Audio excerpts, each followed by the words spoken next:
Hello dear students, आज हम class 12 NCERT की एग्जांपल्स डिस्कस करने वाले हैं चैप्टर नंबर 1 की। तो एक्सरसाइज 1.1 का एग्जांपल है, तो एग्जांपल नंबर 1 डिस्कस करेंगे। देखो, इसके अंदर जो कॉन्सेप्ट है वो सब तुम्हें बताया जाएगा। बेसिक बातें जितनी तुम्हें रिक्वायरमेंट होगी, जितनी तुम्हें समझानी चाहिए मुझे, वो सब बातें तुम्हें बताई जाएंगी। जितने भी एग्जांपल्स के वीडियो बनेंगे उनमें सारी छोटी छोटी बातों को बड़े आराम से समझाया जाएगा। इस कारण या इस रीजन से वीडियो थोड़े लंबे भी हो सकते हैं, तो घबराने की कोई जरूरत नहीं है। तुम्हें बातें ज्यादा बताई जा रही है इसलिए वीडियो लंबा हो रहा है। ओके, तो नाउ एग्जांपल नंबर 1 कह रहा है कि let A be the set of all students of a boys school. मतलब क्या है, इस बात का ध्यान से देखो। कह रहा है कि सेट ए है, इस सेट में क्या है, इस सेट में all student of a boys school, मतलब बॉयज स्कूल के सभी स्टूडेंट। तो इसका मतलब ये ओवरऑल मैं समझ सकता हूँ क्या कि सारे बॉयज ही हैं इस सेट में। Set of boys, set of boys of a school, ऐसा लिख सकता हूं क्या? हाँ सर, थोड़ी क्लियरिटी हो रही है। All the students of a boys school का मतलब ये निकल सकता है कि set of boys of a school, so that the relation R in A. R in A का मतलब है relation from A to A है, मतलब रिलेशन का जो डोमेन है और को डोमेन बोल सकता हूं, वो दोनों क्या है, सेट ए है। आर रिलेशन किस तरीके से डिफाइन है कि आर के अंदर दो एलिमेंट्स का ऑर्डर्ड पेयर होगा, ए कोमा बी, मतलब दो एलिमेंट्स का ऑर्डर्ड पेयर होगा, such that A is sister of B. Okay, now A is sister of B होगा तभी ए और बी को इसमें डालेंगे, किसमें, रिलेशन के अंदर ऑर्डर्ड पेयर बनाएंगे। हमने कहा ठीक है।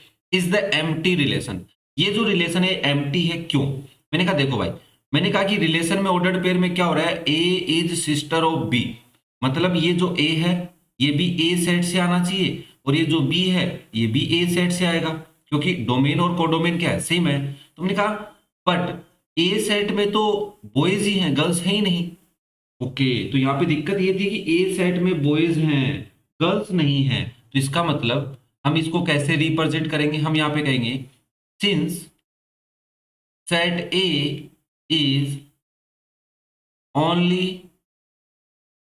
Set of boys, means no girl, no girl in set A, therefore R क्या हो गया, फाइव हो गया, एम्प्टी सेट हो गया। या फिर तुम इसको ऐसे भी रिप्रेजेंट कर सकते हो कि इसमें कोई एलिमेंट नहीं आएगा, क्योंकि आप जब बी की बात कर रहे हो तो एक गर्ल आनी चाहिए, गर्ल सेट ए में है ही नहीं और रिलेशन ए से ए में है, तो इसका मतलब ऐसा तो कुछ पॉसिबल ही नहीं होगा।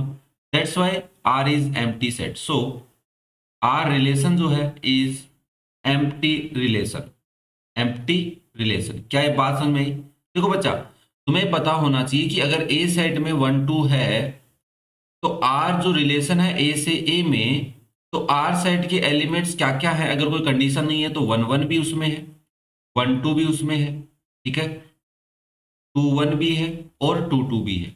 मतलब देखो, इसमें वही एलिमेंट्स आएंगे जो क्या होंगे, ए सेट में होंगे, तो पहला और दूसरा इसी सेट से उठाया गया है। समझ पा रहे हो, ए से ए में इसलिए इसी सेट में ए और ए ऐसे लिख के आप बनाते थे। थोड़ी याद करो आराम से बैठ के, कोई दिक्कत नहीं है। तो 1 का 1 से रिलेशन, 1 का 2 से, 2 का 1 से, 2 का 2 से, यही तो बनता है। ओके सर, मतलब डोमेन और कोडोमेन सेम होते हैं रिलेशन में, तो ए क्रॉस ए बनता है। और जितने भी तुम ए क्रॉस ए बनाओगे यहाँ पे, उन ए क्रॉस ए के अंदर जो ऑर्डर्ड पेयर बनेगा उसमें ये भी बॉय होगा और ये भी क्या होगा, बॉय होगा। बात पकड़ में आ रही है? दोनों क्या होंगे, बॉयज होंगे, गर्ल्स नहीं होंगी उसमें। दैट्स वाई आर रिलेशन क्या है, एम्प्टी रिलेशन है। बात क्लियर हुई? अब बात करते हैं सेकंड पोर्शन की। एंड आर डैश एक रिलेशन है जिसमें ए कोमा बी की ऑर्डर्ड पेयर है। The difference between heights of A and B. Okay, तो मैं इसको अलग तरीके से पढ़ता हूं। यहाँ पे देखो, मुझे कह रहा है कि आर डैश एक रिलेशन है, कहां से कहां तक है, ए से ए में ही है। आर डैश रिलेशन किस तरीके से डिफाइन है कि ए कोमा बी होगा such that the difference between the heights of A and B, मतलब modulus of A minus B कर लो। क्यों? क्योंकि सर पॉजिटिव हाइट चाहिए, है ना, ए बड़ा है बी छोटा है। अगर बी बड़ा है तो बी आंसर माइनस में आएगा, बट मोड लगाने से क्या हो जाएगा, प्लस का बन जाएगा। Will be less than 3 metre, मतलब इसका जो आंसर है वो क्या आना चाहिए, लेस देन 3 मीटर होना चाहिए। बात पकड़ में आई क्या? थोड़ा सिंप्लीफाई करके लिखा है मैंने पूरी लाइन को कि ए माइनस बी का मोड लगाने से ये होगा कि डिफरेंस पॉजिटिव आता है। डिफरेंस हमेशा एक पॉजिटिव क्वांटिटी होती है, दैट्स वाई मोड लगाया मैंने। तो ए और बी का डिफरेंस लेस देन 3 मीटर होना चाहिए। देखो यार ध्यान से देखो, पहले मुझे एक बताओ कि 1 मीटर में कितने सेंटीमीटर होते हैं। एक बार नॉर्मली बात करता हूँ, तो मैंने कहा कि यार 30.48 सेंटीमीटर होते हैं, ठीक। बट नॉर्मली किसी बच्चे की हाइट क्या 30.48 सेंटीमीटर हो सकती है? हमने कहा कि सर फीट में होती है। मैंने कहा ओके, तो मीटर हटाओ, यहाँ पे गलती से लिख दिया मैंने, 1 फीट की बात कर रहा था मैं यहाँ पे। 1 फीट में कितने सेंटीमीटर होते हैं? 30.48 सेंटीमीटर। तो मैंने कहा एक बच्चे की हाइट कितनी होगी? 5 फीट होगी। हाँ सर, 5 फीट होने का मतलब, सर 5 फीट होने का मतलब 5 × 30.48 सेंटीमीटर हो जाएगी। सर समझाना क्या चाह रहे हो? मैंने कहा रुको जरा भाई, आराम से बताता हूँ। इसके साथ साथ मैं ये भी बता सकता हूँ तुम्हारे को कि बच्चा 1 मीटर में कितने फिट होते हैं, ये भी मैं पता होना चाहिए। तो हमने कहा कि 3 फीट एंड साथ में 3.37 इंच होता है ना, ये मान के चलो। और तुम्हें ये भी बता देता हूँ कि 1 इंच में कितने सेंटीमीटर होते हैं, तो आप बोलेंगे 2.54 सेंटीमीटर। तो इन सारी बातों से एक कंक्लूजन निकला कि एक बच्चा अगर 5 फीट का है, तो मान लेते हैं कि वो 1 मीटर से थोड़ा सा बड़ा होगा, है ना भाई। मान लो कोई बच्चे की मैक्सिमम हाइट 2 मीटर मान लेता हूँ, इससे ज्यादा तो नहीं हो सकती, क्योंकि 6 फीट से बड़ा तो नहीं होगा ना, 6 फीट प्लस सम इंच, 6 फीट से बड़ा बच्चा तो नहीं होगा हाइट में। ओके, और स्कूल की बात चल रही है, तो स्कूल में तो वैसे भी इतनी हाइट नहीं होती, पर बाई चांस हम मान लेते 12th क्लास के बच्चे की हाइट 2 मीटर है। ओके सर, तो मैंने कहा कि एक बच्चे की हाइट 2 मीटर, दूसरे बच्चे की हाइट मान लो 1.7 मीटर है, भाई दो से ज्यादा तो नहीं हो सकती। हाँ सर, तो इनका जो डिफरेंस आएगा वो कितना आएगा? लेस देन 3 आएगा। तुमने कहा कि जितने भी बच्चे आप पकड़ोगे उन सभी की हाइट का डिफरेंस लेस देन 3 मीटर ही आ रहा है, क्योंकि किसी बच्चे की हाइट ऐसा तो नहीं हो सकती ना, एक बच्चे की हाइट 6 मीटर है और एक बच्चे की हाइट 2 मीटर है। 6 मीटर का कोई बच्चा मिलेगा तुम्हारे को स्कूल में? नहीं मिलेगा सर। और इनका डिफरेंस कितना आ रहा है? मान लो 4 मीटर आ रहा है, तो ऐसा कोई केस मिलेगा? नहीं मिलेगा सर। तो हमने यहाँ पे क्या लिख देना है? हमें लिख देना है कि since difference of height heights of two students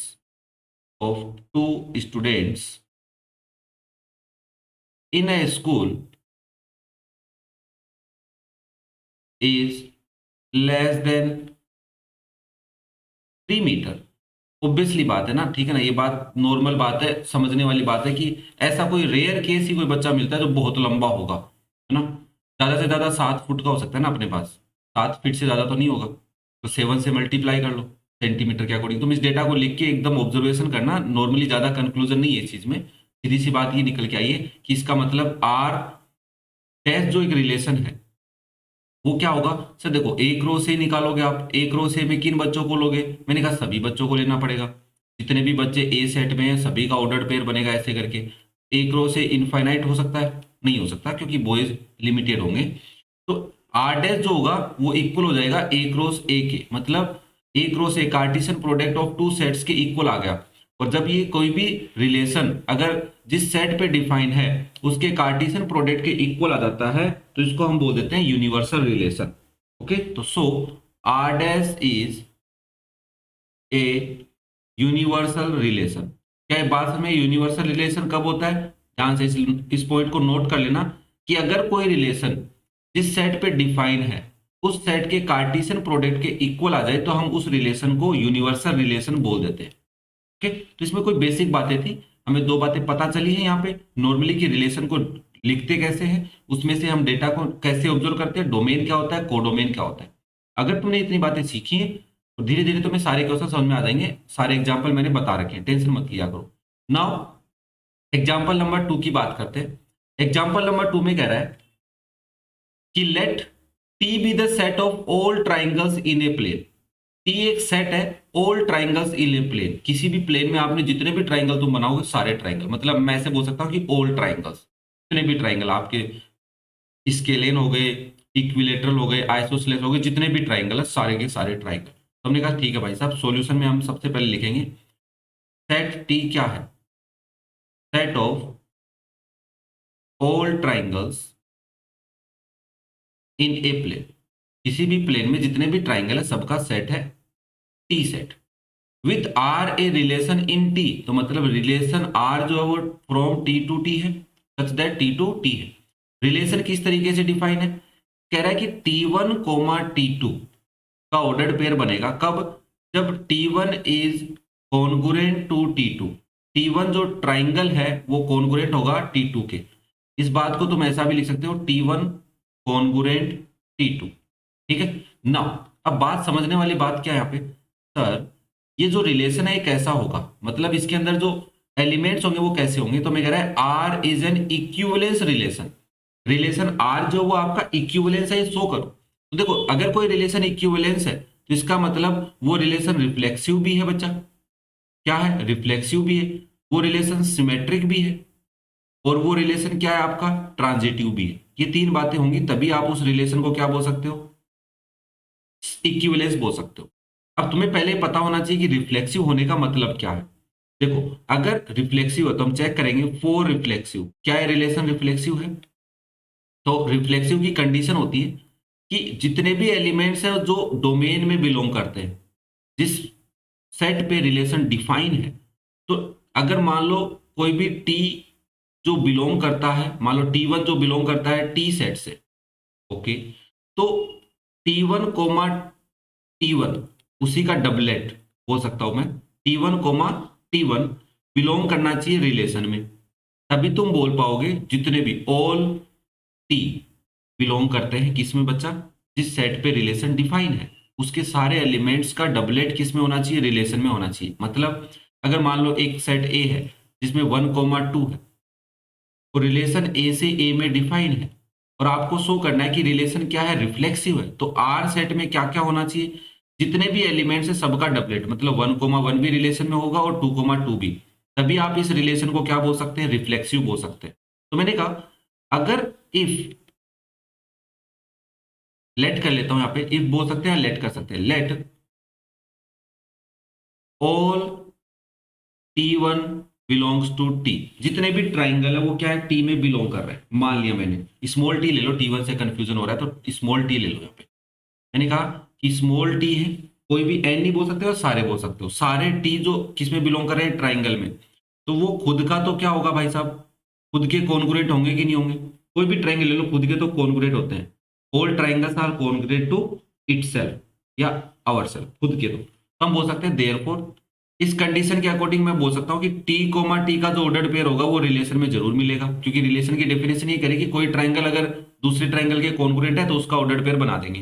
तुमने कहा एक ट्राइंगल पकड़ो वो खुद के तो कॉन्ग्रुएंट होगा ही, तो उसका ऑर्डर्ड पेयर उसमें मिलने वाला है, किसमें, रिलेशन में, तो आप बोल सकते हैं हेंस आर इज रिफ्लेक्सिव। तो कई बार तुम्हें चीजें नई लग सकती है, डिफिकल्ट नहीं है, नई है तो समझ में कम आ रहा होगा, ये हो सकता है। मैंने कहा कि जितने भी ट्राइंगल टी का जो सेट है उसमें जो भी ट्राइंगल है वो ट्राइंगल खुद के क्या होगा, कॉन्ग्रुएंट होगा, तो इसका मतलब उसका ऑर्डर्ड पेयर बनने का पॉसिबिलिटी है या बनेगा ही, क्योंकि रिलेशन की डेफिनेशन यही कह रही है मुझे कि उन्हीं ट्राइंगल्स का ऑर्डर्ड पेयर बनाओ या उन्हीं ट्राइंगल्स को एक साथ रखो जो कॉन्ग्रुएंट है। मैंने कहा एक ट्राइंगल खुद के कॉन्ग्रुएंट होगा, तो आप टी की जगह और कोई ट्राइंगल सोच लो, कोई भी, भाई स्केलेन सोचोगे तो स्केलेन खुद के तो होगा ना। भाई साहब मैंने ये कहा कि एक ट्राइंगल है जिसकी साइड है 4, 5 और 7, तो ये कॉन्ग्रुएंट है ना खुद के, तो 4, 5, 7 खुद के तो कॉन्ग्रुएंट है या नहीं है, ऑब्वियसली मिलेगा। तो सारे स्केलेन खुद के साथ है, सारे इक्विलेटरल खुद के साथ है, और मैंने नंबर्स की हेल्प से तुम्हें समझा दिया। क्या बात पकड़ में आई क्या बच्चा? रिफ्लेक्सिव होने का मतलब ये होता है रिलेशन जिस सेट पे डिफाइन है उस सेट के सभी एलिमेंट्स का डबलेट उस रिलेशन में होना चाहिए। अब बात करते हैं सिमेट्रिक की, तो हम कहेंगे फोर सिमेट्रिक, फोर सिमेट्रिक। पहले मुझे बताओ सिमेट्रिक की डेफिनेशन समझ में आती है तुम्हारे को? सिमेट्रिक कब होता है कोई रिलेशन?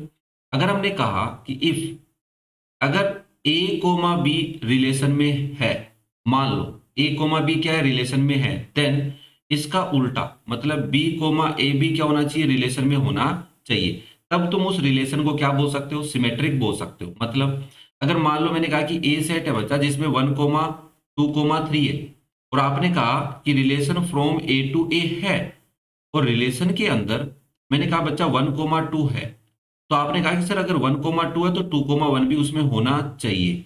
आपने कहा 1,3 है, तो मैंने कहा बच्चा 1,3 है तो 3,1 भी उसमें होना चाहिए। अगर आपके रिलेशन में चार एलिमेंट है तो आप बोल सकते हैं ये रिलेशन क्या है, सिमेट्रिक है। क्यों? क्योंकि सर जितने भी एलिमेंट्स हैं, या बोल सकता हूँ यहाँ पे ऑर्डर्ड पेयर है, उनका सिमेट्रिक पोर्शन यहाँ पे है। आप देखो 2,1 का उल्टा 1,2 भी है, 1,3 का उल्टा 3,1 और 3,1 का उल्टा 1,3। अगर मैं कहूँ 1,1 ले लूं तो आप कहोगे यस, क्योंकि 1,1 का उल्टा 1,1 होता है और उसको सेट में 2 बार लिखने की कोई जरूरत नहीं है, एक बार ही लिखते हैं, रिपीटेशन नहीं लिखते अपन। तो आपने कहा इसको शो कैसे करेंगे? मैंने कहा अगर मैंने कहा कि if A comma B relation में है, और यहाँ पे तुम्हें एक कंडीशन पता होनी चाहिए कि ए और बी जो है वो कहाँ से बिलोंग करने चाहिए, जिस सेट पे रिलेशन डिफाइन है, मतलब टी सेट पे रिलेशन डिफाइन है तो टी में होने चाहिए, मतलब ए और बी दो ट्राइंगल है जो टी सेट में है।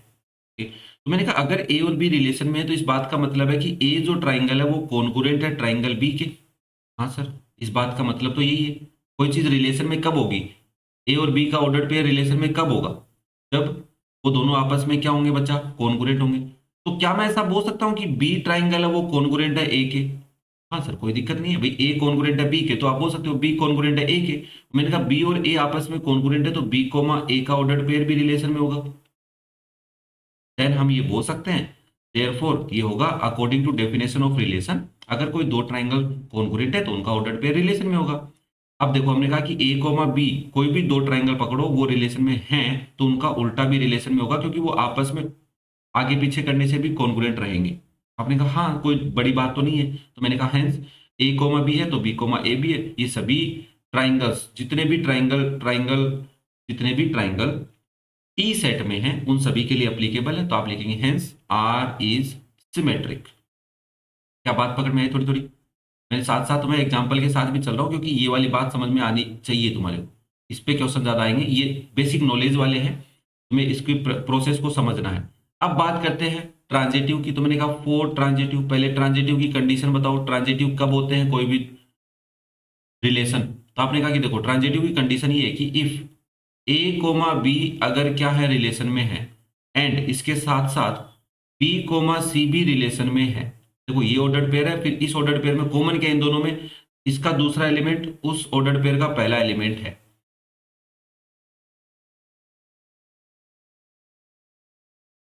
देन हम ये बोलेंगे कि ए कोमा सी का ऑर्डर्ड पेयर भी रिलेशन में होना चाहिए। इन दोनों ऑर्डर्ड पेयर के अंदर में से इसका पहला एलिमेंट और इसका दूसरा एलिमेंट उठा के हमने एक ऑर्डर्ड पेयर बनाया, वो भी रिलेशन में होना चाहिए। तो देखो ये दोनों चीजें हमें पता होनी चाहिए, उसके बाद हम ये चेक करते हैं। अगर ऐसा है कि सिर्फ ये है और ये नहीं है तो इसको चेक करने की कोई जरूरत नहीं है। ठीक है बच्चा, आपको ए कोमा बी देखना है फिर बी कोमा सी देखना है। मैंने कहा इफ ए कोमा बी अगर रिलेशन में है एंड बी कोमा सी भी रिलेशन में है, ये हमें मान के चलना पड़ेगा, तभी हम ए कोमा सी की बात करेंगे। मैंने कहा अगर ए कोमा बी रिलेशन में तो इस बात का मतलब ये हो सकता है कि ए जो ट्राइंगल है वो बी ट्राइंगल के क्या है, कॉन्ग्रुएंट है। हाँ बच्चा, आप यहाँ पे ये लिख सकते हैं कि ए बी और सी जो है वो बिलोंग करते हैं टी सेट से, ये लिख सकते हैं, कोई दिक्कत नहीं है, और ये इंपॉर्टेंट भी बात है, लिखना चाहिए तुम्हारे को, आदत डालो हो जाएगा। तो आपने कहा कि अगर ए बी के कॉन्ग्रुएंट है, मैंने कहा हाँ बच्चा, और इस बात से क्या मतलब निकलता है रिलेशन की डेफिनेशन के अकॉर्डिंग कि बी जो है वो कॉन्ग्रुएंट है सी के। अब मुझे एक बात बताओ, मैंने कहा कि ए ट्राइंगल जो वो बी के कॉन्ग्रुएंट है और बी ट्राइंगल है वो सी के कॉन्ग्रुएंट है, तो क्या आप बोल सकते हैं कि ए ट्राइंगल है वो भी कॉन्ग्रुएंट है सी के? हाँ सर, बात तो सीधी सी है ना कि ए ट्राइंगल अगर बी के कॉन्ग्रुएंट है और बी ट्राइंगल सी के साथ कॉन्ग्रुएंट है तो ऑब्वियसली ए क्या होगा, सी के साथ कॉन्ग्रुएंट होने वाला है। मेरे हिसाब से बात क्लियर है, कोई ज्यादा बड़ी बात तो थी नहीं है। तो इसका मतलब ए कोमा सी, अगर ए और सी जो है वो कॉन्ग्रुएंट है तो आप बोल सकते हैं कि ए कोमा सी का ऑर्डर्ड पेयर रिलेशन में है। हाँ सर, रिलेशन की डेफिनेशन नहीं करें कि दो ट्राइंगल अगर कॉन्ग्रुएंट है तो उनको ऑर्डर्ड पेयर बना सकते हो। तो हमने कहा ठीक है, हमने चेक कर लिया कि ए कोमा बी रिलेशन में है, बी कोमा सी भी रिलेशन में है, और देन हम ये भी बोल रहे हैं कि ए कोमा सी भी रिलेशन में है, तो आर क्या हो गया, आर इज जो आपका रिलेशन है वो क्या है, ट्रांजिटिव भी है।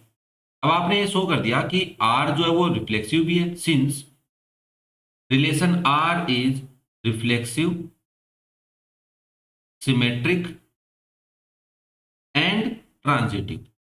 ये तीनों हैं, रिलेशन तीनों कंडीशन को फुलफिल कर रहा है। देयरफॉर हम ये बोल सकते हैं R is an equivalence relation. देखो थोड़ी प्रैक्टिस करोगे हो जाएगा, कोई दिक्कत नहीं है। अगर थर्ड एग्जांपल को देखोगे तो और भी ज्यादा बातें तुम्हारे दिमाग में क्लियर हो जाएंगी। ठीक है, टेंशन मत लिया करो तुम छोटी छोटी बातों का, एक प्रोसेस है उसको समझना है। मैंने कहा थर्ड एग्जाम्पल पे आओ। थर्ड एग्जाम्पल भी सेम एग्जाम्पल नंबर 3 की तरह बातें कर रहा है। क्या कह रहा है, let L be the set of all lines in a plane. L एक सेट है जो क्या लाइंस हैं एक प्लेन के अंदर, वो लाइंस कैसी भी हो सकती है। मान लो मैंने कहा एक लाइन ये रही, एक लाइन ये रही, एक लाइन ये रही, एक लाइन ये रही, ऐसे बहुत सारी लाइंस है। तो मैंने कहा भाई ये लाइन L1 है, ये लाइन L2 है, ये L3 है, L4 है, L5 है और ये L6 है। तो मैंने कहा ये दोनों लाइन, अगर मैं L2 और L6 की बात करूं तो क्या है सर, L2 और L6 की अगर आप बात कर रहे हो तो ये इंटरसेक्टिंग लाइन है। मैंने कहा वेरी गुड। L3 और L6 क्या है, ये भी इंटरसेक्टिंग लाइन है। बट यहाँ पे मैंने देखा कि L3 और L4 मुझे पैरेलल भी नजर आ रही है, L2 और L3 भी पैरेलल नजर आ रही है, L2 और L4 भी पैरेलल नजर आ रही है। क्या बात पकड़ में आ रही है? हाँ सर, मतलब जो लाइंस होंगी वो कैसी भी हो सकती है, इंटरसेक्टिंग हो सकती है, पैरेलल हो सकती है, कोइंसिडेंट लाइन भी हो सकती है, मतलब एक दूसरे के ऊपर। मैंने यहाँ पे लिख दिया L7, तो एक L2 और L7 एक दूसरे के ऊपर है ना, तो ये कोइंसिडेंट लाइंस भी है। तो हमने कहा ठीक है सर, बात पकड़ में आ गई कि जो लाइन का सेट होगा उसमें कैसी भी लाइन हो सकती है, वो इंटरसेक्टिंग भी हो सकती है, पैरेलल भी हो सकती है, कोइंसिडेंट भी हो सकती है। तो हमें सबसे पहले सॉल्यूशन में लिखेंगे कि सेट L क्या है, set of all lines in a plane, in a plane, okay, and R be the relation in L. R relation है इन एल का मतलब है एल टू एल, मतलब रिलेशन का डोमेन भी एल सेट है और कोडोमेन भी क्या है, एल सेट है। रिलेशन किस तरीके से डिफाइन है, रिलेशन कह रहा है कि भाई साहब L1 कोमा L2 का ऑर्डर्ड पेयर बनेगा। कब बनेगा? जब L1 is perpendicular to L2। तो इस बात को ऐसे लिख सकता हूं, L1 परपेंडिकुलर L2। हाँ सर, अगर मैंने कहा कि ये L1 लाइन है, ये परपेंडिकुलर है L2 पे, तो क्या मैं ऐसा बोल सकता हूं कि L2 परपेंडिकुलर है L1 पे? अरे सर ये कैसे हो सकता है? बट हो तो सकता है ना, 90 डिग्री तो बना रहे हैं। मैंने कहा हाँ ये तो हो सकता है, L1 परपेंडिकुलर टू L2 दोनों एक दूसरे की बात सही है। तो ये मैंने लिखा L1 परपेंडिकुलर L2, और तुम ये भी बोल सकते हो L2 परपेंडिकुलर L1 है। हाँ सर बोल तो सकता हूं मैं कि L2 और L1 90 डिग्री का एंगल बना रहे हैं तो परपेंडिकुलर ही है ना। ये दो लाइनें अगर आपस में 90 डिग्री एंगल बनाएंगी तो वो क्या है, परपेंडिकुलर है। हाँ ये कंफ्यूजन हो सकता है कि आपने L1 को इतना बनाया और L2 को इतना बनाया तभी होगा ना। मैंने कहा नहीं भाई साहब इनको बढ़ा लो तब भी ऐसा है परपेंडिकुलर। ये कंफ्यूजन दूर करो पहले तो, ठीक है ना। हाँ ऑब्वियसली आज तक तुमने यही पढ़ा था कि परपेंडिकुलर का मतलब सिर्फ इतना होता है, ये नीचे वाली ऊपर वाली के साथ परपेंडिकुलर ये नहीं पढ़ा हमने। मैंने कहा पढ़ो इसको अब ना। मुझे कह रहा है कि so that R is an symmetric, R is symmetric but neither reflexive not transitive. ना तो ये रिफ्लेक्सिव है ना ही ट्रांजिटिव है, ये शो कर दो बस। मैंने कहा बहुत आसान है, तो कैसे?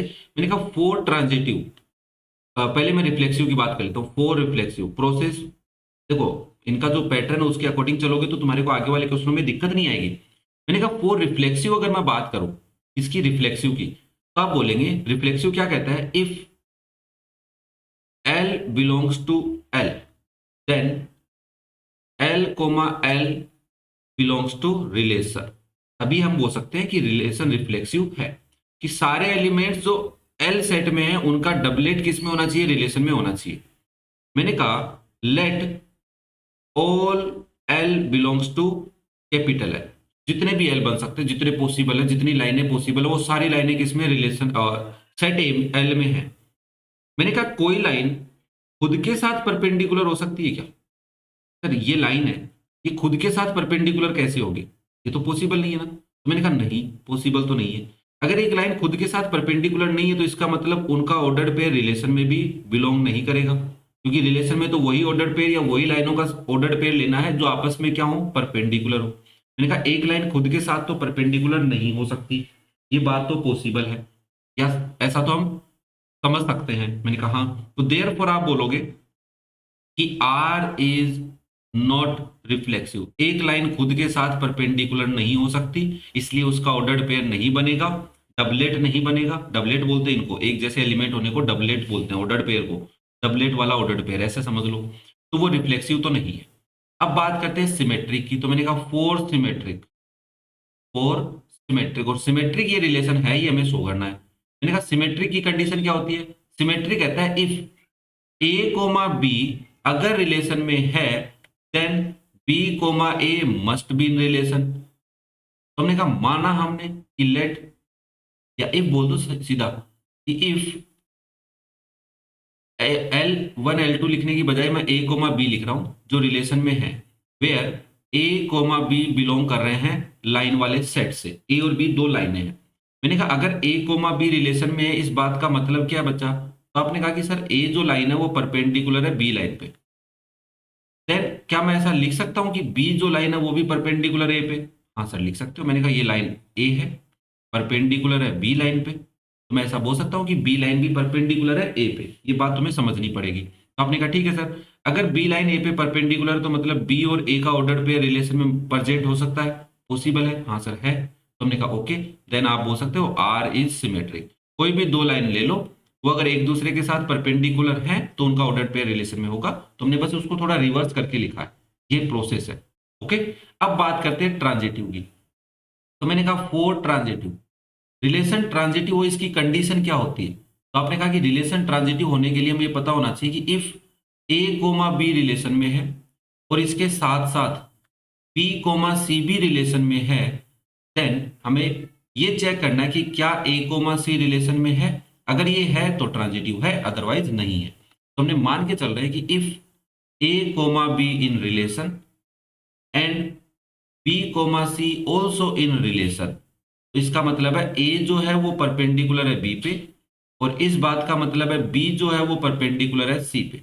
मतलब देखो ये लाइन है ए, ये परपेंडिकुलर है बी पे, और ये जो बी लाइन है ये परपेंडिकुलर है सी पे।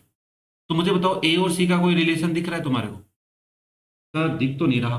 बुक ने कैसे बनाया? बुक ने ऐसे बनाया है कि माना कि ये लाइन है ए, इस पे परपेंडिकुलर है बी, और बी जो है वो परपेंडिकुलर है सी पे। तो ए और सी का कोई रिलेशन दिख रहा है? हाँ पैरेलल तो बोल सकता हूँ सर, पर परपेंडिकुलर तो नहीं है। परपेंडिकुलर होने के लिए ए और सी के बीच में कितने का एंगल होना चाहिए? 90 डिग्री का। बट ए और सी तो आपस में दूर दूर है, कनेक्शन ही नहीं है इनका, तो हम बोलेंगे but A not perpendicular on C. Then हम ये भी बोल सकते हैं कि ए कोमा सी का ऑर्डर पेयर रिलेशन में नहीं है, hence R is not transitive. क्या ये बात समझ में आई? हाँ सर, तो आप बोल सकते हैं overall so R is symmetric. R relation जो है वो सिमेट्रिक है, बट नाइदर रिफ्लेक्सिव, ना तो वो रिफ्लेक्सिव है नोर ट्रांजिटिव, नोर ट्रांजिटिव, ना तो वो रिफ्लेक्सिव है ना ही ट्रांजिटिव है। क्या अब बातें थोड़ी और अच्छे से समझ में आई? देखो टाइम दोगे तो चीजें समझ में आएंगी। नेक्स्ट देखो एग्जांपल नंबर 4। मेरे हिसाब से देखो मैं अगर बात बताऊं तो ये एग्जांपल नंबर 4 पहले होना चाहिए था, जिससे तुम्हारे को थोड़ी क्लियरिटी होती। क्योंकि तुम्हें अभी तक ना तो रिफ्लेक्सिव अच्छे से पता चला है, ना सिमेट्रिक, ना ट्रांजिटिव। अब थोड़ा क्लियरिटी हो रही है, क्योंकि भाई जबरदस्ती तो पढ़ना ही पड़ेगा ना, जैसे एग्जाम्पल दिए हुए वैसे। हम सॉल्यूशन में बात करते हैं इस एग्जाम्पल नंबर 4 की। So that the relation R in the set this. R जो रिलेशन है वो किस पे है? इस सेट पे है। मतलब ये इसका डोमेन भी है और कोडोमेन भी क्या है? यही सेट है।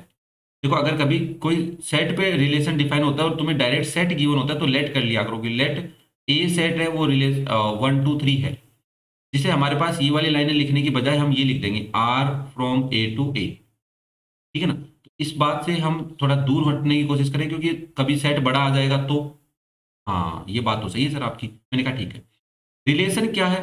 रिलेशन में अब हमारे को इसकी टेबुलर फॉर्म गिवन है या रोस्टर फॉर्म गिवन है, सेट बिल्डर फॉर्म गिवन नहीं है, जिसमें हमें डायरेक्ट पता है कि कौन कौन से ऑर्डर्ड पेयर हैं। ओके, अब थोड़ा अच्छे से समझ में आएगा तुम्हारे को। Is reflexive but neither symmetric nor transitive. ना तो ये सिमेट्रिक है ना ट्रांजिटिव है, बट ये रिफ्लेक्सिव है। मैंने कहा रिफ्लेक्सिव होने के लिए क्या होता है? तो रिफ्लेक्सिव ये कहता है कि रिलेशन जिस सेट पे डिफाइन है, मैंने कहा ए सेट पे डिफाइन है, इस सेट के सभी के डबलेट, सभी एलिमेंट्स के डबलेट, तो मैंने कहा 1 को उठाया तो 1 का डबलेट 1,1, 2 का डबलेट 2,2 और 3 का डबलेट 3,3 उस रिलेशन में होना चाहिए। तो हम यहाँ पे कहेंगे कि सर फॉर रिफ्लेक्सिव मैं बोल सकता हूं कि 1,2,3 बिलोंग्स टू सेट ए, और रिलेशन भी सेट ए पे डिफाइन है। दैट्स वाई 1,1, 2,2 एंड 3,3 जो हैं वो बिलोंग कर रहे हैं रिलेशन में। दिख रहा है मुझे साफ साफ, 1,1 भी है, 2,2 भी है, 3,3 भी है। सो आर जो है वो क्या है? रिफ्लेक्सिव है। क्या अब बात थोड़ी और क्लियर हो पा रही है?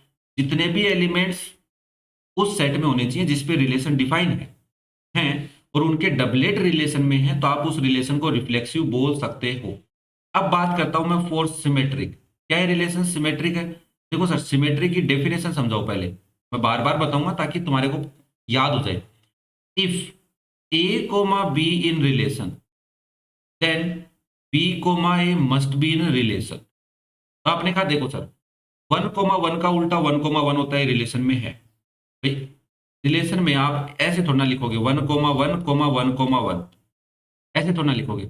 रिलेशन एक तरीके का सेट होता है और सेट में एलिमेंट्स को रिपीट करना का कोई कोई लॉजिक नहीं है, तो इसलिए हम रिपीट नहीं करते। इस बात का मतलब है कि ओवरऑल हम इसको ऐसा ही लिखने वाले हैं। तो इसका मतलब 1,1 का डबलेट या 1,1 का सिमेट्रिक पोर्शन तो है। 2,2 हाँ है, 2,2 का उल्टा 2,2 होगा, वो भी रिलेशन में दिखेगा। 3,3 है, तो इसका मतलब आगे से हम कभी भी इन तीनों को तो चेक ही नहीं करेंगे। मतलब तीनों का मतलब मेरा ये है कि डबलेट को कभी भी सिमेट्रिक के लिए चेक नहीं करेंगे। ओके सर, डबलेट सिर्फ रिफ्लेक्सिव के लिए चेक करते हैं पर। मैंने कहा ठीक है। उसके बाद मैंने देखा कि 1,2 रिलेशन में है, तो ये आपका A,B है। इसका उल्टा, बट इसका उल्टा सर 2,1 जो है वो तो रिलेशन में नहीं दिख रहा मुझे। ओके, तो अगर किसी भी एक ऑर्डर्ड पेयर का उल्टा नहीं दिखे तो बाकी को चेक करने की जरूरत ही नहीं है। तो आप बोल सकते हैं direct R is not symmetric. क्या ये बात समझ में आई? हाँ, अब तुम चाहो तो आगे चेक कर लो, 2,3 है बट 3,2 नहीं है। बट अगर एक का भी उल्टा नहीं है तो सिमेट्रिक नहीं होगा। सभी ऑर्डर्ड पेयर जो रिलेशन में है उनका उल्टा, मतलब उल्टा का मतलब B, उसमें होना चाहिए सभी का। ओके सर, अब बात करता हूँ ट्रांजिटिव की, जिसपे तुम बहुत नाराज होते हो या बहुत टेंशन में रहते हो। देखो, फोर ट्रांजिटिव, पहले मैं इसकी डेफिनेशन समझाता हूँ। ट्रांजिटिव की डेफिनेशन क्या कहती है? तो ये कहती है if A, B in relation and इसके साथ साथ B, AB रिलेशन में है, then A, C must be in relation. Okay, मैंने कहा ठीक है बच्चा, मैं यहाँ पे लिखूंगा A, B जो रिलेशन में है, फिर मैं उसका B, A ढूंढूंगा जो रिलेशन में है, फिर मैं चेक करूंगा कि C, A रिलेशन में है या नहीं। मैंने कहा A, B मैं डबलेट को नहीं लेने वाला। क्यों? B, A और A, B डबलेट को मत लेना।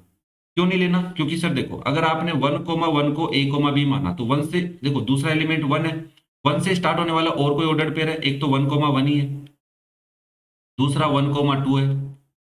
ओके सर, और कोई है? नहीं है। मैंने कहा अगर 1,1 को A, B मानूं और B, A 1,1 को ही मानूं तो C, A क्या बनेगा? 1,1 बनेगा, जो ऑब्वियसली रिलेशन में दिख रहा है मुझे। तो डबलेट को इसलिए हम नहीं लेते। इसलिए मैं यहाँ पे आगे से तुम्हारे को सहायता या ये बात बता देता हूँ कि डबलेट को मत लेना।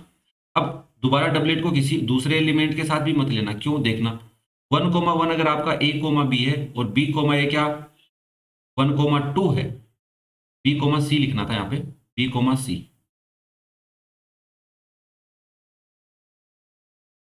B, C, ठीक है, गलती लिख दी भाई। तो अगर 1,1 और 1,2 है तो ये आपका B है और ये आपका C है। यहाँ पे तो B दिख रहा है ना, ये B है, ये भी क्या है बच्चा? B है। सेम है, A और ये आपका A होता है और ये आपका C होता है। तो A, C कौन है? 1,2।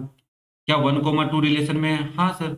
मैंने कहा डबलेट के साथ कभी भी किसी को लोगे तो दिक्कत नहीं है, वो उसी में से एक को बना के दे देता है। देखो, डबलेट के साथ डबलेट को लोगे तो उसी को बना दिया।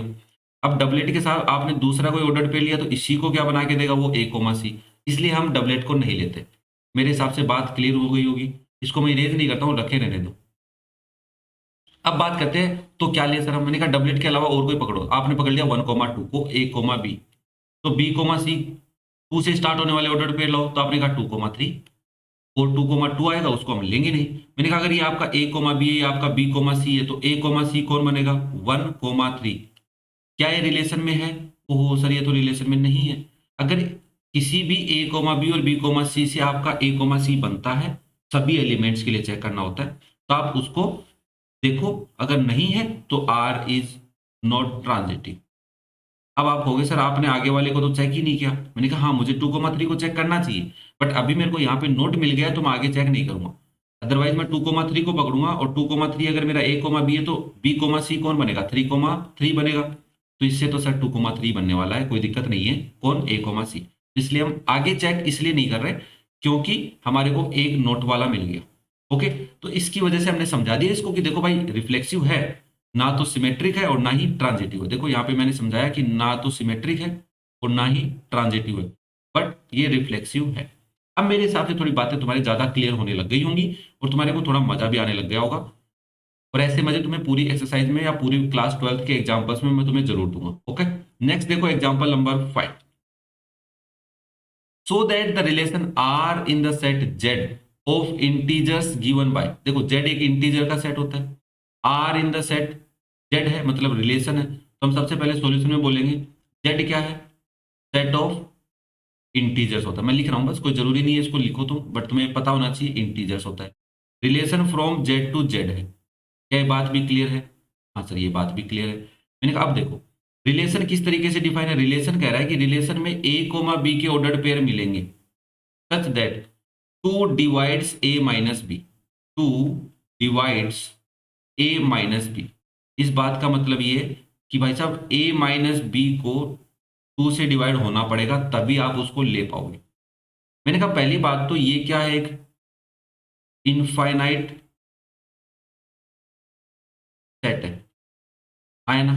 हाँ सर ये एक इनफाइनाइट सेट है। मैंने कहा वेरी गुड। तो अगर आपने कोई भी ए कोमा बी पकड़ो, कोई भी ले लो, मान लो आपने लिया 1 और 2, मैंने कहा 2 - 1 किया या 1 - 2 कर लो, क्या 1 - 2 में 2 का डिवाइड जाएगा? नहीं जाएगा, मतलब 1, 2 का ऑर्डर पेयर रिलेशन में नहीं मिलेगा। क्या ये बात पकड़ में आई? हाँ सर पकड़ में आई, कोई दिक्कत नहीं है। ठीक है, मैंने कहा 1, 1 ए भी 1 है और बी भी 1 है। डबलेट के लिए चेक कर रहा हूँ क्योंकि मुझे रिफ्लेक्सिव चेक करना है। मैंने कहा 1 - 1 डिवाइड बाई 2, 0 डिवाइड बाई 2 कितना आंसर आया? 0। तो 0 हमेशा डिविजिबल होता है किसी भी नंबर से छोड़ के 0 को, ठीक है ना? तो क्योंकि 0 क्या है, फिर यहाँ पे 0 डिविजिबल बाई 2 कैसे समझ लूँ मैं? क्योंकि 2 का मल्टीपल है 0, 2 का 0th मल्टीपल क्या होता है? 0 होता है। तो किसी चीज का मल्टीपल होना मतलब वो उसका डिविजिबल हो जाता है। अरे कोई नंबर किसी के मल्टीपल में आ रहा है तो डिविजिबल ही मानोगे ना। मैंने कहा बच्चा 3 जो है वो 3 से डिविजिबल है। क्यों? क्योंकि ये जो 3 में 3 का डिवाइड जा रहा है, ये बात समझ रहे अपन? हाँ मतलब सर रिमाइंडर 0 आ रहा है। हाँ मैंने कहा जब 0 में 2 का डिवाइड करोगे तो 0 टाइम करा, 0 आया, माइनस किया 0, रिमाइंडर क्या आ गया? 0। ऐसा भी समझ सकते हो। बट देखो ये तो बातें मजाक के लिए बता रहा हूँ, बट नॉर्मली तुम्हें ये समझना है कि कोई भी नंबर होता है वो 0 से तो हमेशा डिविजिबल होता है। ये बात याद रखनी है इस चैप्टर में तो खास करके। मैंने कहा ठीक है सर। अब मुझे यहाँ पे दिक्कत क्या आएगी वो समझाता हूँ। दिक्कत यहाँ पे ये है कि तुम्हें प्रोसेस को समझना पड़ेगा। मैंने कहा कि फॉर रिफ्लेक्सिव, रिफ्लेक्सिव कब होता है कोई रिलेशन? सर रिफ्लेक्सिव का मतलब होता है कि रिलेशन जिस सेट पे डिफाइन है, तो यहाँ पे जेड पे डिफाइन है, तो जेड के जितने भी एलिमेंट्स हैं उनका डबलेट होना चाहिए। तो जेड में कौन है सर? सारे इंटीजर्स हैं। मैंने कहा बच्चा if a belongs to Z then a comma A must be in relation, यही कहता है? हाँ सर कहता है। मैंने कहा बच्चा मैंने माना कि इफ या लेट कर लिया मैंने, let all A belongs to Z, जितने भी नंबर्स हैं जेड में उन सबको मैंने ए मान लिया एक बार। तो ए में से अगर मैं ए को ही सपरेट करूं तो आंसर क्या आएगा? 0। तो इससे हम बोल सकता हूं कि sir A minus a is divisible by 2। क्या ये बात पकड़ में आई? हाँ सर ठीक है, डिविजिबल बाय 2। कि कोई नंबर तभी डिविजिबल होता है जब वो उसके टेबल में आता है। देखा ठीक है भाई, 3 जो है वो 3 से डिविजिबल है। क्यों है? क्योंकि ये जो 3 है ये इसकी टेबल में आ रहा है। कितने टाइम? 1 टाइम। 6 है वो 3 से डिविजिबल क्यों है? क्योंकि 3 की टेबल में 6 आ रहा है। तो 0 डिविजिबल बाय 3 है? हाँ है सर, क्योंकि 0 जो है वो 3 का मल्टीपल है, 0th मल्टीपल। ये बात तुम्हें याद रखनी पड़ेगी भाई 0 वाली। तो आपने कहा ठीक है सर। मैंने कहा कि अगर a माइनस ए 0 से 0 आया और a माइनस ए अगर 2 से डिविजिबल है, तो इस बात से ये समझ में आया कि a कोमा ए का ऑर्डर पेयर रिलेशन में है, क्योंकि रिलेशन में वही होगा जिनका डिफरेंस, दो एलिमेंट्स का डिफरेंस अगर 2 से क्या हो? डिविजिबल हो। हमने कहा ठीक है साहब आर इज रिफ्लेक्सिव। अब आप मुझे कहोगे सर आप रिफ्लेक्सिव क्यों चेक कर रहे हो, तो इक्विवेलेंस के लिए कर रहे हैं। मैंने कहा भाई इसका मतलब तूने प्रीवियस वीडियो नहीं देखा, प्रीवियस क्वेश्चन के सॉल्यूशन नहीं देखे। अगर कोई रिलेशन रिफ्लेक्सिव इक्विवेलेंस है इसका मतलब वो रिफ्लेक्सिव भी होना चाहिए। हाँ ये बात तो भूल गया सर मैं। और वो क्या होना चाहिए बच्चा? सिमेट्रिक भी होना चाहिए। और वो रिलेशन क्या होना चाहिए आपका? ट्रांजिटिव भी होना चाहिए। तभी आप उस रिलेशन को क्या बोल सकते हैं, इक्विवेलेंस। अब हम बात करते हैं सिमेट्रिक की। तो मैंने कहा बच्चा फोर सिमेट्रिक, क्या ये रिलेशन सिमेट्रिक है? तो आपने कहा देखो सर, सिमेट्रिक होने की कंडीशन सुनो पहले। If A comma B in relation, then B comma A must be in relation. मैंने कहा ठीक है, कोई दिक्कत नहीं है। मैंने कहा इफ, माना मैंने कि ए कोमा बी रिलेशन में है, इस बात का मतलब है कि A minus B is divisible by two. क्या ये बात सही है? Divisible by two. अरे क्या मैं इस बात का मतलब ये लिख सकता हूँ क्या कि अगर ए कोमा बी का ऑर्डर्ड पेयर रिलेशन में है, इस बात से मतलब ये निकल के आ रहा है कि सर ए माइनस बी मतलब पहले और दूसरे एलिमेंट का डिफरेंस टू से डिविजिबल है। Okay sir. मैंने कहा बच्चा क्या मैं ऐसा बोल सकता हूँ कि ए माइनस बी इक्वल है टू इंटू समथिंग? क्या बोला सर आपने? मैंने कहा टू का कोई ना कोई तो मल्टीपल है ना। आर क्या हो सकता है? आर बिलोंग्स टू जेड, कोई भी मल्टीपल हो सकता है। क्यों? क्योंकि सर देखो जेड क्यों लिखा आपने, नेचुरल नंबर या होल नंबर लिखना चाहिए था आपको। मैंने कहा देख भाई, अगर ए 3 है और बी क्या है 5 है, तो आंसर क्या आया? -2। -2 टू का कौन सा मल्टीपल है? तो आपने कहा टू का -1th मल्टीपल है, तो नेगेटिव भी हो सकता है ना। आर की वैल्यू कोई भी नेगेटिव वैल्यू हो सकती है, जीरो भी हो सकती है। ओहो ठीक है सर। इंटीजर की बजाय अगर मैं इसको रियल नंबर लिख दूं तो बहुत अच्छा रहेगा। क्यों सर? मैंने कहा यार क्योंकि हाफ वाला नंबर आएगा क्या? नहीं, ये नहीं आएगा सर। मल्टीपल होने का मतलब है, डिविजिबल होने का मतलब है पूरा नंबर आना चाहिए, वो डेसिमल में नहीं आना चाहिए। ओके ठीक है सर। मैंने कहा फिर अगर बी में से ए को सब्ट्रैक्ट करूं तो क्या होगा? भाई दो ही तो केस हो सकते हैं, या तो ए बड़ा है बी से, या फिर बी बड़ा है ए से। हाँ सर, तो अगर ए माइनस बी पॉजिटिव है तो बी माइनस ए क्या हो जाएगा? नेगेटिव हो जाएगा। नहीं समझ में आया सर, नहीं समझ में आया। मैंने कहा ठीक है भाई, ये लो मिटा दिया। नहीं समझ में आया, दो केस बन रहे हैं यहाँ पे भाई, ध्यान से सुन। या तो ए बड़ा है बी से, देखो सीधी सी बात है भाई। मैंने कहा कि 5 - 3 2 है, तो 3 - 5 क्या होगा? -2 हो जाएगा बस। मतलब इधर जो आ रहा है, जो डिफरेंस आ रहा है दोनों नंबर्स का, उसका उल्टा करने पे उनका डिफरेंस नेगेटिव हो जाएगा। हाँ सर, ये बात तो समझ में आई, कोई दिक्कत नहीं है। तो मैंने कहा इसी के बेसिस पे मैं यहाँ पे तुम्हें बस ये समझाना चाह रहा हूँ बच्चा, कि अगर a माइनस बी 2r आ रहा है, तो b माइनस ए क्या आएगा? नेगेटिव हो जाएगा। अगर मान लो इसमें से नेगेटिव साइन कॉमन ले लो तो क्या हो जाएगा? b minus a equal to R. हाँ, मैंने कहा b माइनस ए की वैल्यू निकालनी है तो माइनस उधर चला जाएगा, तो 2 × -r हो जाएगा बस। और वहां पे r बिलोंग कर रहा है इंटीजर, तो r नेगेटिव हो सकता है, कोई दिक्कत नहीं है। तो मैंने कहा कि that's why b comma a b क्या होगा? बिलोंग करेगा रिलेशन में। वाई? क्योंकि sir b comma b minus a is divisible by 2 है सर। बात पकड़ में आई क्या? अरे समझने वाला लॉजिक है यहाँ पे, रटने वाला कुछ नहीं है, समझना पड़ेगा। मैंने कहा a माइनस बी, दो नंबर का डिफरेंस अगर 2 से डिविजिबल, तो उनका उल्टा भी 2 से क्या होगा? डिविजिबल होगा। और अगर कोई दो नंबर जो क्या है 2 से डिविजिबल है उनका डिफरेंस, तो इसका मतलब उनका ऑर्डर पे रिलेशन में प्रेजेंट है, तो आप बोल सकते हैं R is symmetric. R is symmetric. मैंने तुम्हें एक एग्जांपल दिया है, इससे तुम समझ लो नेगेटिव पॉजिटिव का क्या लॉजिक है, ये वाला लॉजिक है। अब बात करते हैं ट्रांजिटिव की। मैंने कहा फोर ट्रांजिटिव, क्या ये रिलेशन ट्रांजिटिव है? तो आपने कहा ट्रांजिटिव की डेफिनेशन सुनो पहले। मैंने कहा क्या होती है?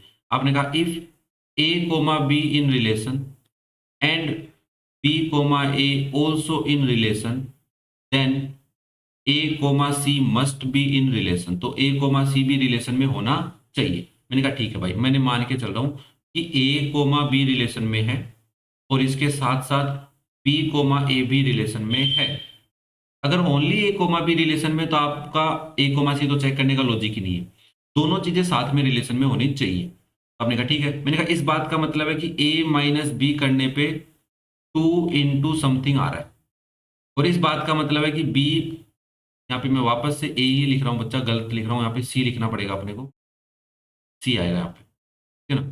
तो मैंने कहा बच्चा देख, बी माइनस सी जो है वो भी 2 × समथिंग है, तो आर यहाँ पे ले लिया, तो और क्या लूँ? पी ले लूँ, एम ले लेता हूँ। और मैं यहाँ पे बता देता हूँ कि आर और जो एम है वो एक इंटीजर्स है, कोई भी मल्टीपल हो सकते हैं, नेगेटिव और पॉजिटिव और जीरोथ। ओके। अब आपने कहा कि ठीक है सर, हमें क्या शो करना है? ए कोमा सी रिलेशन में, इसका मतलब A minus C is equal to 2 × something होना चाहिए, मल्टीपल ऑफ 2 होने का मतलब है 2 इंटू समथिंग। हाँ सर, मैंने कहा ए और सी की वैल्यू निकाल लो, ए माइनस सी की वैल्यू। तो आपने क्या किया, यहाँ से ए की वैल्यू निकालनी चाहिए जो आई 2r प्लस बी, उसको इसमें रख दिया। नहीं रखा, नहीं रखेंगे सर, ए की वैल्यू कैसे रखेंगे, बी की रखो ना। मैंने कहा वेरी गुड। तो मैंने यहाँ से बी की वैल्यू निकालनी चाहिए, तो पहले मैं बी को इधर ले गया, तो ये हो गया A equals to 2r plus B. फिर मैंने यहाँ पे बी की वैल्यू निकालनी थी, तो 2r को इधर भेज दिया, तो बी की वैल्यू क्या आ गई, 2r माइनस का हो जाएगा ना, तो a माइनस 2r हो जाएगा बस। हाँ, डायरेक्ट भी कोई बुक में जैसे लिखा हुआ है कि ऐड और सब्ट्रैक्ट करके वैसे भी निकाल सकते हो।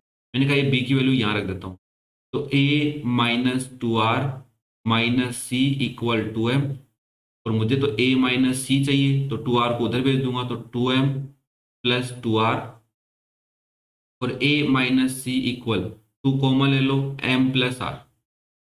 देखो मैंने कहा कि a माइनस सी जो वो 2 इंटू समथिंग आ रहा है, इस बात से क्या ये बात समझ सकते हो कि sir a minus C is multiple of 2। a minus C का जो डिफरेंस है, a और c का जो डिफरेंस है वो 2 से डिविजिबल है, बोल सकते हो। तो यहाँ पे एक बात ये और लिख दो साथ में कि m प्लस r जो है वो भी बिलोंग करेगा किससे, इंटीजर से। कोई भी इंटीजर ले लो भाई, उनका एडिशन इंटीजर ही होता है ना, क्लास 7th 8th में पढ़ा है तुम लोगों ने। अब इसको एक एग्जाम्पल से समझाता हूँ। मैंने कहा देख भाई, एग्जाम्पल सुन, 4 माइनस कुछ भी नंबर सोचो भाई, यहाँ पे कोई ऐसा नंबर जिनका डिफरेंस 2 आना चाहिए, 2 का मल्टीपल आना चाहिए। मान लो आपने ले लिया 10, क्या आंसर आया, -6। ठीक है, 2 का मल्टीपल है। मैंने कहा 10 माइनस समथिंग कुछ भी ले लो, मान लो आपने लिया 8, क्या आया, 2 आया। मैंने कहा 4 और 10 का डिफरेंस 2 का डिविजिबल है, तो 4 कोमा 10 किस में रिलेशन में है, हाँ। 10 माइनस 8 2 आ रहा है, मतलब इनका डिफरेंस 2 से डिविजिबल है, तो इसका मतलब 10 कोमा 8 भी रिलेशन में है। हाँ सर, ये आपका a कोमा बी है, ये आपका b कोमा सी है, तो आपका a कोमा सी क्या बना, 4 कोमा 8। क्या ये रिलेशन में है, हाँ सर है, क्योंकि 4 माइनस 8 क्या आ रहा है, -4 आ रहा है, जो 2 से डिविजिबल है। तो ये बात तो समझने लायक है। तो आपने कहा ठीक है sir, therefore a comma c क्या होगा, रिलेशन में प्रेजेंट होगा, क्योंकि a minus C is divisible by 2। हमने यहाँ पे शो कर दिया इस लाइन से, ये इक्वेशन से। मान लो इक्वेशन नंबर 1 मान लो इसको। तो आपने कहा hence r is transitive. r आपका जो रिलेशन है वो क्या है, ट्रांजिटिव भी है। तो ओवरऑल मैं बोल सकता हूँ, सो r is equivalence, r is an equivalence relation. अब देखो बात समझ में आई क्या, धीरे धीरे बड़े आराम से धीरे धीरे सारी बातें बताऊंगा। देखो टेंशन मत लो, जल्दी नहीं करेंगे, कोई ज्यादा हो हल्ला भी नहीं करेंगे, आराम से सारी बातें समझेंगे। तो ये था आपका एग्जाम्पल नंबर 5। नेक्स्ट देखो एग्जाम्पल नंबर 6। घबराने की कोई जरूरत नहीं है, तुम्हें क्वेश्चन बड़ा लग रहा है कोई दिक्कत नहीं है, सारी बातें समझाई जाएंगी, टेंशन मत लो। ठीक है ना। देखो सबसे पहले मैं कह रहा है कि let R be the relation defined in the set A. इस सेट पे एक रिलेशन डिफाइन है। तो हमने कहा देखो भाई, सॉल्यूशन में हम सबसे पहले लिखेंगे एक सेट ए है जिसके अंदर एलिमेंट है 1 2 3 5 4। कहाँ गया, 4 भी तो होना चाहिए था इसमें, नहीं दिया क्या उसने, नहीं नहीं दिया भाई, मिस्टेक हो गई है, तो 4 लिखना भूल गए अपन इसमें। हाँ भाई मैंने लिख दिया 4, टेंशन मत लो, यहाँ पे 4 भी है, 4 5 6 7। और रिलेशन फ्रॉम ए टू ए, क्या ये बात क्लियर हो रही है। रिलेशन किस तरीके से डिफाइन है वो समझते हैं। रिलेशन कह रहा है ए कोमा बी के ऑर्डर्ड पेयर है, कब होंगे, such that both a and B are either odd और इवन। या तो ए और बी क्या है, ओड है, या फिर इवन है। मतलब मैंने कहा अगर 1 कोमा 2 है, क्या ये रिलेशन में है, हाँ सर। 1 कोमा 2 रिलेशन में नहीं है। मैंने कहा क्यों, आपने कहा है। मैंने कहा यार कंफ्यूज कर रहे हो। तो आपने कहा देखो सर, वो कह रहा है कि अगर ओड है तो रिलेशन में, क्या 1 और 2 ओड है, हाँ सर। मैंने कहा क्या 2 कोमा 3 रिलेशन में है, सर देखो पहली बात तो ये 2 एक इवन नंबर है। मैंने कहा हाँ, यहाँ पे भी 2 एक इवन नंबर है, बट 1 और 3 क्या है, ओड नंबर है, तो ये दोनों ही रिलेशन में नहीं है। ओहो, ये तो भूल ही गए बताना। मैंने कहा क्या 1 कोमा 3 रिलेशन में है, हाँ सर, क्योंकि दोनों ओड नंबर है। ओहो ये बात थी क्या, हाँ बच्चा ये बात है। मैंने कहा बच्चा क्या मेरे को बता, 4 6 रिलेशन में है, हाँ सर है, क्यों, क्योंकि दोनों इवन है।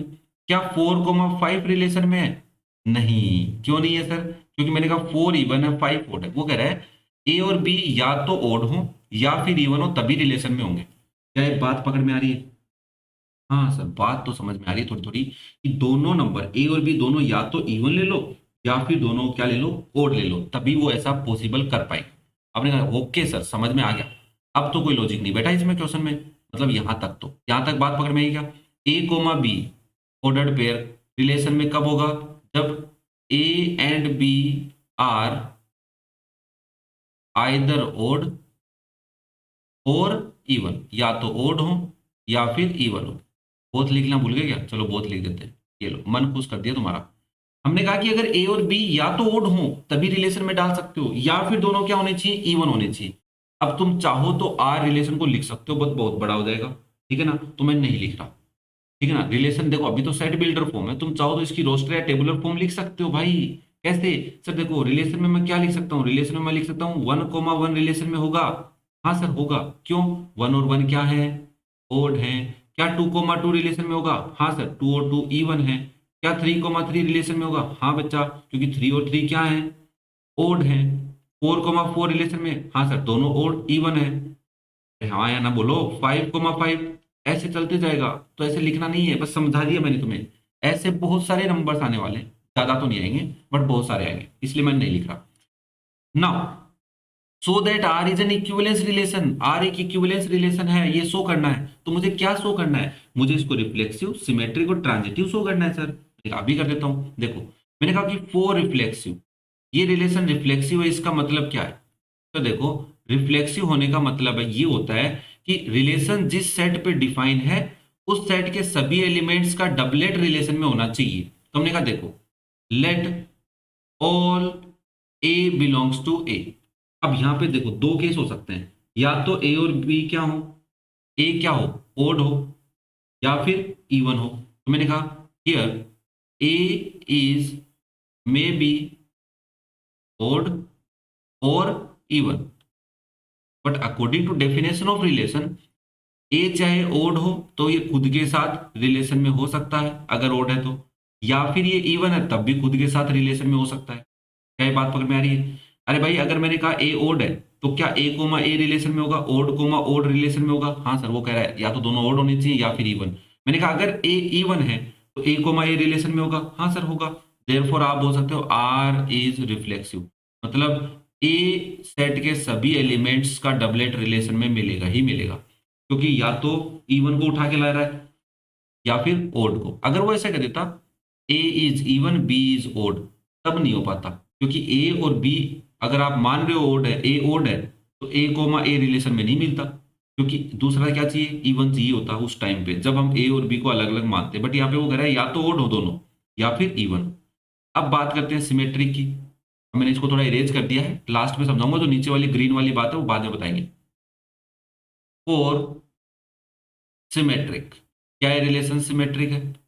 सिमेट्रिक होने के लिए क्या कहता है भाई? सर सिमेट्रिक होने के लिए ये कहता है कि if A comma B in relation then B comma A must be in relation. तो मैंने कहा बच्चा देख मान के चल, लेट या इफ बोल देते हैं हम, if A comma B in relation, तो ऐसा हो सकता है केस वन, मैं ऐसा बोल सकता हूं a and B are odd, या फिर केस टू हो सकता है, दूसरा केस ये हो सकता है कि sir a and B are even, आया ना?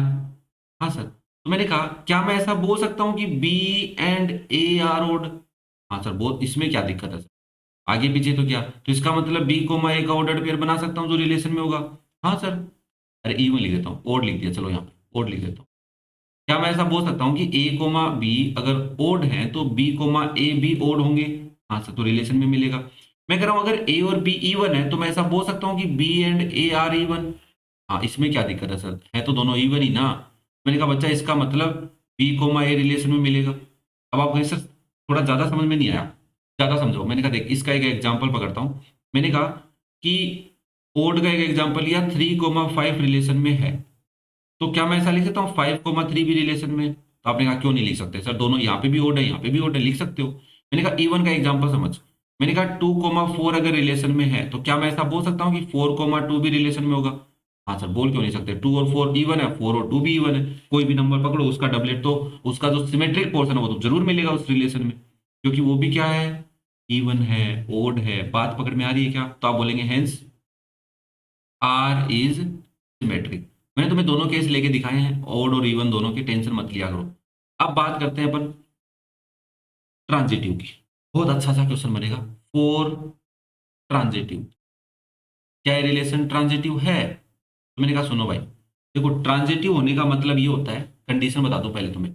If A comma B in relation and B comma c in relation, अब मैं ए नहीं लिखूंगा यहाँ पे, बी कोमा सी रिलेशन में है, then a comma c must be in relation. देखो इसको सिंपल सा समझो, मैंने कहा बच्चा 2,4 रिलेशन में है और इसके साथ साथ 4,6 भी रिलेशन में है, क्योंकि ये इवन है ये भी इवन है, तो यहाँ से ए कोमा सी बनेगा 2,6, वो भी रिलेशन में मिलेगा नहीं मिलेगा। अब ये तो मैंने इवन का एग्जाम्पल समझा दिया तुम्हें। अब मैं तुम्हें एक एग्जाम्पल समझाता हूँ ओड का।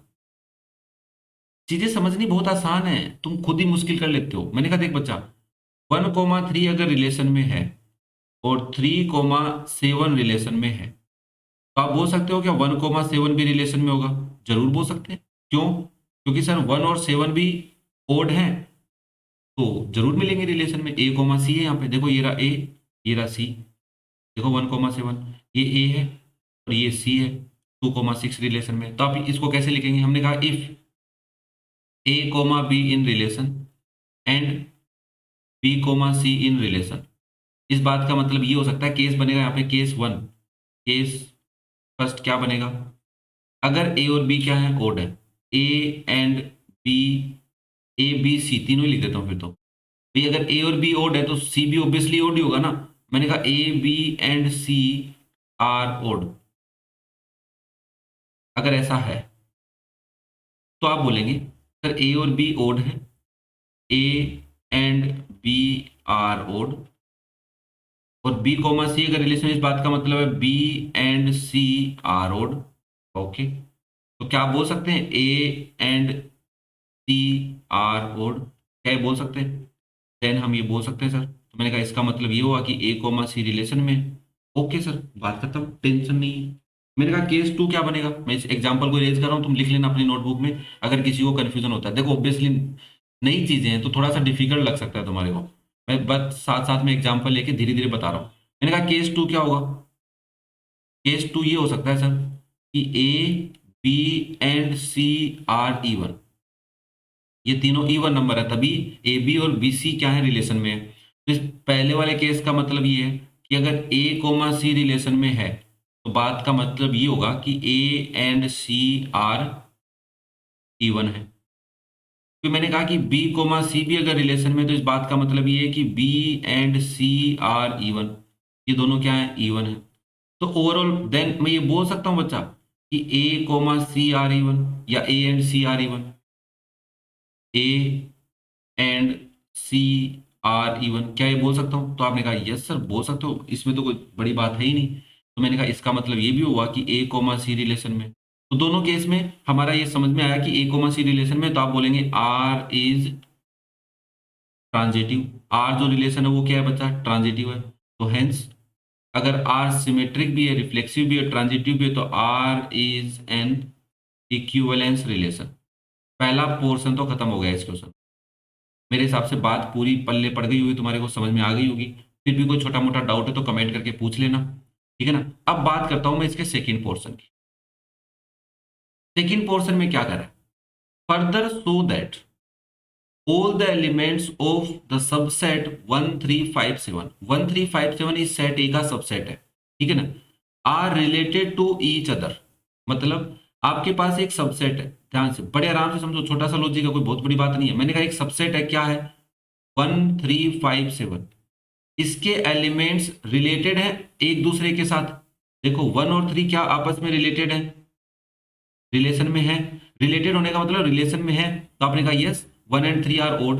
तुमने यहाँ पे एक चीज नोटिस और भी देख लो, 1,5 रिलेशन में है, तो आपने कहा यस सर 1 के साथ मैं 3 को भी चेक करूंगा, 5 को भी, 7 को भी, तभी तो रिलेटेड ढूंढूंगा। 1,7 रिलेशन में है, और इस लाइन को तुम ऐसा भी लिख सकते हो 1 आर 3, इस लाइन को तुम ऐसा लिख सकते हो 1 कैपिटल आर और फिर 5। रिलेशन का रिप्रेजेंट करने का तरीका होता है, तुम्हारी बुक में लिखा हुआ है, तुम पढ़ लेना चाहिए इस चीज को। मैंने कहा देख बच्चा, क्या 3,5 रिलेशन में है? हाँ सर, क्यों? क्योंकि मैंने कहा दोनों ओड हैं। मैंने कहा ओके, 3,7 रिलेशन में, आपने कहा यस सर क्योंकि दोनों ओड हैं। फिर मैंने कहा चलो 5,7 बचा, क्या ये रिलेशन में है? हाँ है।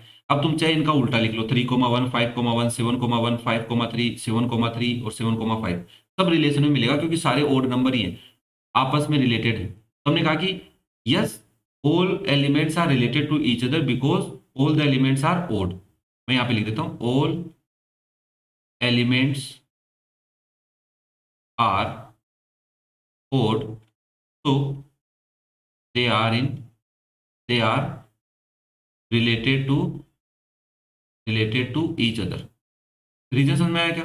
देखो, ये एक इक्विवेलेंस क्लास का कॉन्सेप्ट है जो सिलेबस में ज्यादा नहीं दिया हुआ, बट उसके बारे में क्वेश्चन पूछ लिया।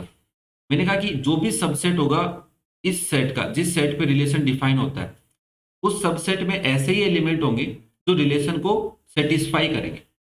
ठीक है, तो इसके दो ही सेट पॉसिबल है। एक तो ये है इवन नंबर का सेट, इस सेट ए में ओड नंबर जितने भी ना उनका सेट, इवन नहीं ओड, इस सेट ए में जितने भी ओड नंबर है उनका सेट बना दिया इसने, उसको बोल दिया सबसेट। फिर इसने कहा कि एक दूसरा सबसेट भी है साहब, सबसेट एक और, and all the elements of the subset 2 4 6 are related to each other. हमने कहा देखा भाई 2,4 क्या रिलेशन में है? तो आपने कहा यस, क्योंकि दोनों इवन है। मैंने कहा ठीक है, टू, ये 2 है भाई, 1 दिख रहा हो किसी को। 2,6 रिलेशन में है? आपने कहा यस सर, क्योंकि ये दोनों क्या है, इवन है। 4,6 रिलेशन में है? हाँ है। और इनका उल्टा, उल्टे का मतलब ये बच्चा 4,2 भी तो कोई बच्चा बोल सकता है रिलेटेड है, हाँ। 6,2 रिलेटेड है। और यहाँ पे बोल सकता हूँ मैं 6,4 भी क्या है बच्चा, रिलेटेड है। यहाँ पे भी तुम ऐसा लिख सकते हो। मैंने कहा ये रिलेटेड क्यों लग रहे हैं? क्योंकि हमने यहाँ पे एक चीज नोटिस की कि ये जो सबसेट है, इस सबसेट में जितने भी एलिमेंट्स हैं वो सारे क्या है, इवन है। That's why they are related. और definition, according to definition of relation, तो हमने कहा since all elements are even, तो they are related to each other, each other. क्या यहां तक बात समझ में आई? इस कोमा तक। क्यों इस सबसेट के सारे एलिमेंट आपस में रिलेटेड है? क्यों इस सबसेट के सारे एलिमेंट्स आपस में रिलेटेड है? आगे सुनो, but no element of the subset this is related to any element of the subset this। आपके पास एक सबसेट है 1 3 5 7 और दूसरा सबसेट है बच्चा 2 4 6। इसका एक एलिमेंट ले लो और इसका एक एलिमेंट ले लो। मान लो मैंने इसका 1 लिया और इसका 3 लिया, 2 लिया, 3 तो कहां से लूंगा, उसमें 2 ही है। तो 1,2 क्या रिलेशन में है? नहीं है। क्यों नहीं है? क्योंकि 1 है ओड और 2 है इवन। रिलेशन कहता है कि उन्हीं को ऑर्डर्ड पेयर बनाओ, उन्हीं दो एलिमेंट्स का ऑर्डर्ड पेयर बनाओ जो या तो इवन हो या फिर ओड हो। तो हमने कहा रिलेशन में नहीं है। क्यों नहीं है? तो हम बोलेंगे सिंस एलिमेंट ऑफ सबसेट, बस लिखना है, कुछ नहीं करना, समझ में आ गया होगा तुम्हारे को। 1 3 5 7 are odd and elements of subset 2 4 6 are even, therefore according to relation they are not related to each other। अब तुम चाहो तो इसको एक तरीके से, यहाँ पे ये एग्जांपल लिखा है, वैसे 2 3 एग्जांपल और लिख दो। तुमने लिया 3,4 नॉट इन रिलेशन, फिर तुमने लिखा 5,6 ऑल्सो नॉट इन रिलेशन। ऐसे तुम बहुत सारे एग्जाम्पल लिख सकते हो, जितने भी पॉसिबल है इसके वो लिख सकते हो। तो ये क्या है सर? ये जो 1 3 5 7 है ये सबसेट है इस सेट ए का, और 2 4 6 also subset of set A according to definition of relation. That's why हम यहाँ पे बोल सकते हैं 1 3 5 7 एंड 2 4 6 का जो सबसेट बने हुए हैं ये इक्विवेलेंस क्लासेस हैं इस रिलेशन की ऑन सेट ए, इस सेट के ऊपर। ये एक बेसिक कॉन्सेप्ट था जो तुम्हारे सिलेबस में गिवन भी है, एक बार इसको पढ़ के देख लेना। देखो, जो भी सब जिस सेट पे रिलेशन डिफाइन होगा, मैं इसको आराम से समझाता हूँ। जिस सेट पे रिलेशन डिफाइन होता है ना, उस सेट के कुछ सबसेट बनाएंगे हम। क्या बनाएंगे? सबसेट। किसके आधार पे? अकॉर्डिंग टू रिलेशन, रिलेशन के आधार पे। ठीक है, जो रिलेशन से रिलेट करेंगे उन्हीं सब का, मतलब जैसे 1 और 2 आपस में रिलेशन में नहीं है तो 1 और 2 को एक सेट में नहीं रखेंगे, अलग अलग रखेंगे सब। ठीक है, 3 और 4 रिलेशन में नहीं है तो 3 और 4 को अलग अलग रखेंगे, एक सेट में नहीं रखेंगे। बात पकड़ में आ रही है क्या? तो ये था एग्जाम्पल नंबर 6। उम्मीद करता हूं तुमने जो 1 घंटा मेरे साथ स्पेंड किया इसके इसके अंदर आपको सारी बातें समझ में आई है और बहुत कुछ तुम्हारी नॉलेज में इनहेंस हुआ है। अगर तुम्हें वीडियो अच्छा लगा तो लाइक करें, शेयर करें अपने दोस्तों के साथ। और अगर आपको क्लास 12th के सभी चैप्टर्स के एक्सरसाइज के क्वेश्चन और एग्जाम्पल्स और कॉन्सेप्ट को आराम से डीपली समझना है तो चैनल को सब्सक्राइब कर सकते हैं, अपने दोस्तों के साथ शेयर भी कर सकते हैं। Thank you.